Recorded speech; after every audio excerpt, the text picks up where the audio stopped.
कुछ लोग परमात्मा तत्व के होने को नहीं मानते हैं। उनकी प्रकृति नास्तिक होती है और वो अपनी धारणाएं बनाकर चलते हैं कि इस संसार में परमात्मा नाम की कोई भी चीज़ नहीं है। लेकिन आज हम बात करेंगे कि परमात्मा के होने के क्या प्रमाण हैं।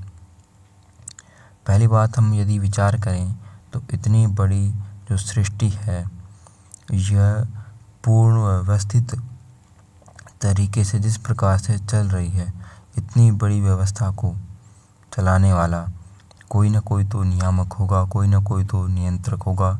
किसी भी कार्य का कोई भी कारण तो होता है। कार्य और कारण हमारा वैदिक सिद्धांत है। कोई कार्य हो रहा है तो उसके पीछे कोई न कोई तो कारण होगा। और इतनी बड़ी जो व्यवस्था है, इसको इंसान तो कोई संचालित कर नहीं सकता है। तो इसका अर्थ है कि कोई न कोई बड़ा नियामक, बड़ा नियंत्रक है जो इन सब को रेगुलेट कर रहा है। इतने बड़े बड़े आकाशीय पिंड हम देखते हैं अंतरिक्ष में, और जो पृथ्वी है, सूर्य है, चंद्र है, यह पूर्ण व्यवस्थित तरीके से प्रतिदिन सूर्य उदय होता है, फिर अस्त होता है। चंद्रमा अपने जो धर्म को पूर्ण रूप से उसका निर्वहन करता है। ये सब व्यवस्था किस प्रकार से एक पूर्ण व्यवस्थित ढंग से चल रही है, अर्थात इसको कोई न कोई नियंत्रित करने वाला है। यह परमात्मा के होने का प्रमाण है कि कोई न कोई तो शक्ति है जो उसको नियंत्रित कर रही है। तो ऐसे दुराग्रह करना कि कुछ है ही नहीं परमात्मा नाम का, तो यह एक अनुचित बात होगी।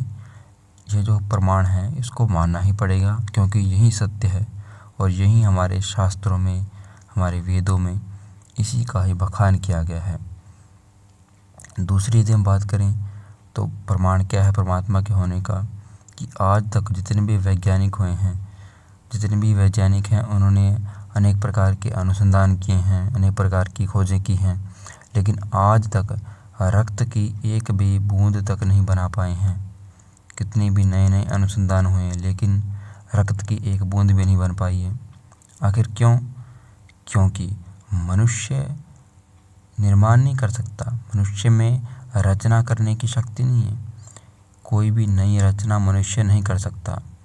वह परमात्मा ही है जिसने लाखों, सैकड़ों, न जाने कितने ही अनगिनत प्रकार की जीव बनाए हैं इस सृष्टि में, अर्थात उसकी रचना बहुत ही दिव्य है।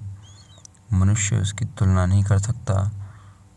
और यह भी परमात्मा के होने का बहुत बड़ा प्रमाण है कि मनुष्य यदि रक्त की बूंद बना दे तो जो मृत्यु को प्राप्त व्यक्ति, उसको जीवित किया जा सकता है।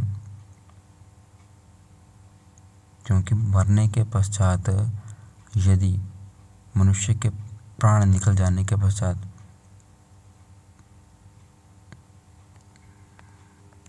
उसको जीवित किया जा सकता है, परंतु ऐसा नहीं हो सकता। तो इसलिए यह परमात्मा के होने का दूसरा प्रमाण है। तो हमें मानना पड़ेगा कि परमात्मा है, और यही हमारे वैदिक सिद्धांत हमको बार बार इसी सत्य का ज्ञान करवा रहे हैं। तो आज हमने परमात्मा के होने के कुछ प्रमाण जाने हैं। आगे भी हम इसके और जानेंगे कि परमात्मा के होने के कौन कौन से प्रमाण हैं। तो आज के लिए इतना ही। ओम।